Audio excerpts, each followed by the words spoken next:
Sipas vendimit të kryetarit të komunës së Prishtinës, biletat ndërurbane do të inkorporohen falas në bileta gjithditore për transportin urban në kryeqytet. Këtë vendim ai e bëri të ditur përmes postimit të tij në Facebook. Mirëpo sa janë të informuar qytetarët për këtë vendim? S'kam njëri. Sot për shembull për 24 orë kish ndrrim biletave, po vazhdoj kjo vetëm se deri në orën 24. E për këto bileta qyteteve të tjera? Jasdi. Nuk ke informacion, a? S'kam informacion se i bresheva si. Jo. S'keni informacion, a? Jo, s'kena informacion. Po, unë udhëtoj me mujore, veç e di që i kanë bo tasht. Do thonë se keni shfrytzuar biletën në autobusin ndërurban, jo. Atëherë kjo është bileta ndërurbane, të cilën po e shohim se apo shfrytëzohet dhe apo zbatohet vendimi i kryetarit që me u inkorporu në biletën e trafikut urban. Nuk e di në basa të vendimi, a nuk dero? A do nuk dero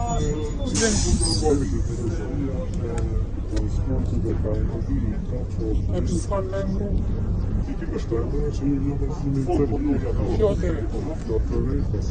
Mosbatimi i vendimit të kryetarit të Prishtinës shihet edhe nga përgjigjja e kondukterit.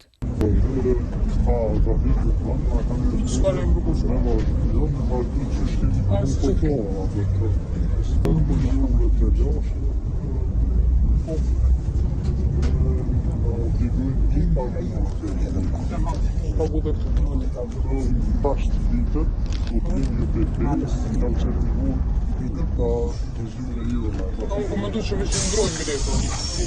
Sipas ekspertit për digitalizim dhe telekomunikacion në komunën e Prishtinës, Luftar Braha, tha se ankesat në lidhje me këtë vendim nuk kanë munguar, por operatorët të cilët janë në kontratë me komunën janë të informuar. Kemi marrë ankesat të ndryshme për qytetarëve, kryesisht kanë qenë ankesat që vinë prej zona ndryshme të qytetit që nuk kanë lidhje me stacionin autobusave. Operatorët tonë të cilët janë në kontratë me komunën si dhe trafiku urban janë të informuar për vendimin e kryetarit dhe po ashtu janë të informuar për praktikën se si të zbatohet në fazat e para ku të gjithë udhëtarët që vinë me transportin ndërurban të mund të hipin në venddaljet të stacioni autobusave dhe në lakrishte, duke prezantuar biletat e transportit ndërurban. Sipas tij, por operatorët që nuk e përfillin vendimin do të merren masa deri në pezullimin e licencës. Varësisht prej ankesave, varësisht prej rasteve, sigurisht që ka edhe masa. Varësisht edhe për kontratave që kemi me operatorët, mund të merren masa deri edhe në pezullim të licencave.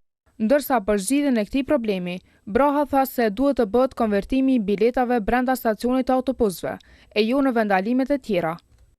Hapi radhës i këtij vendimi do të jetë që të gjitha biletat do të konvertohen brenda stacionit të autobusave, jo më në pikat e vendalimeve në lakrishte ose të stacioni autobusave, po brenda në sportelet e stacionit autobusave, ku do të prezantohet bileta dhe do të konvertohet aty. Sa do të mbetet thjesht një premtim i kryetarit të Prishtinës, apo udhëtarët do të udhëtojnë sipas vendimit të dhënë, mbetet të shihet në vazhdim.